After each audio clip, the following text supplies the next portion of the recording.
My name is Mark Briggs. We're along Pontotoc Wash in Tucson, and this is a wash that we call, the group that I ride with calls the Urban Assault. It's a national treasure. We call it the Urban Assault because it's a mix of pavement roads and trails and arroyos and streams. And then we arrive here. All of it, particularly when you get into the washes, is a mix of private land and some easements. So the private landowners have full control as to whether or not we are allowed to go, up and down some of these washes. And having it become well known, and then so many people begin to use it. So landowners have begun to voice concern, to the very least. I mean, some of them have threatened to close it down.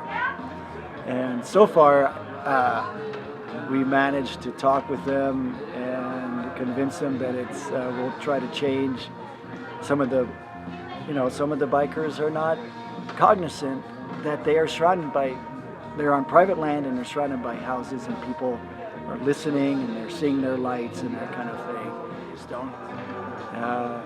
Right now, I don't know how many miles that I've done today, but it's in the 20s, close to 30, and I didn't have to drive anywhere. And it was super fun. And part of the fun is just being in a wash, but it's privately owned.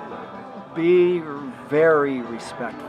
You're not in an area that belongs to you. If you come blasting down the Urban Assault and hit somebody's little dog, that trail is going to be closed. And so we are, the group that I am, these guys are very cognizant of that. We're very careful. So I work with rivers, like open water, open channel.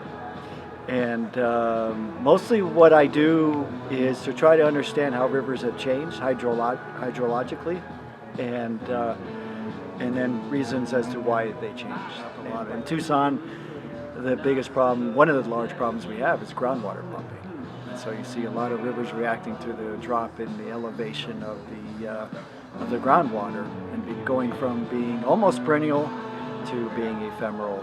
And that, of course, has a huge impact on the species that the river supports. Species like javelina and coyote, they do pretty well in urban environments. There's a lot of birds that do, and so in that respect, yeah, we'll coexist, sure. But there's other species that, they're going to blink out.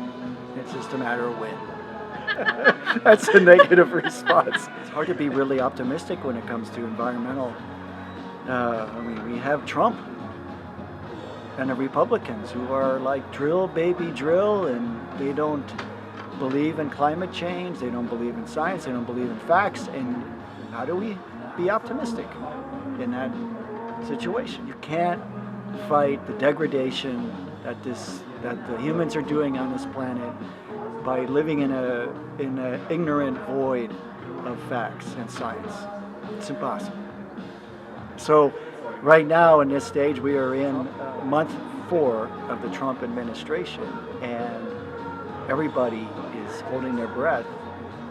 Natural resource agencies are being already impacted, and it's just very difficult to even think about what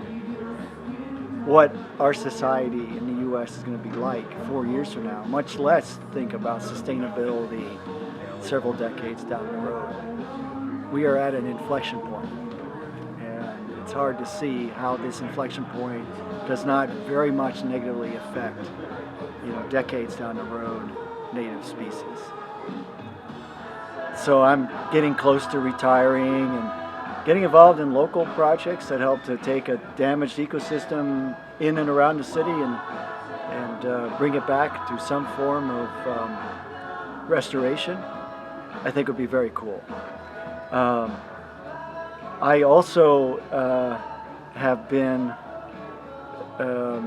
involved politically on the side, just to get people more involved in, I guess you can call it thoughtful politics. So just getting people to think about what is it that they want with regard to their own. It's a great question. What is it that the city of Tucson wants? Do we want a city that just keeps growing and growing and growing, pavement all over the place, or do we want some kind of balance between nature and the city itself? And to answer that question, it requires people to really think about it and understand where we are and read how the city has changed, how the environment has changed, how important it is, those kind of questions. In order to get there to a really good place, we need political leaders that are thoughtful and are good leaders.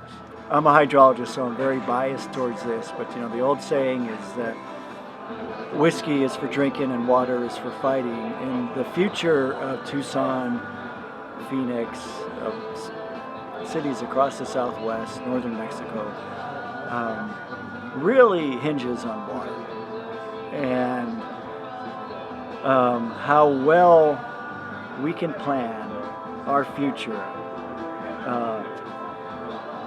in a sustainable way with regard to the water that we use and the water that's left.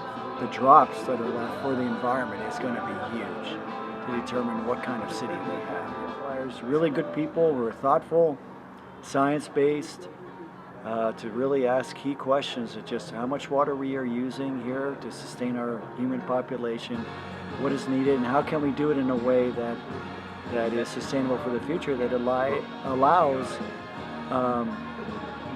nature to persist in the city.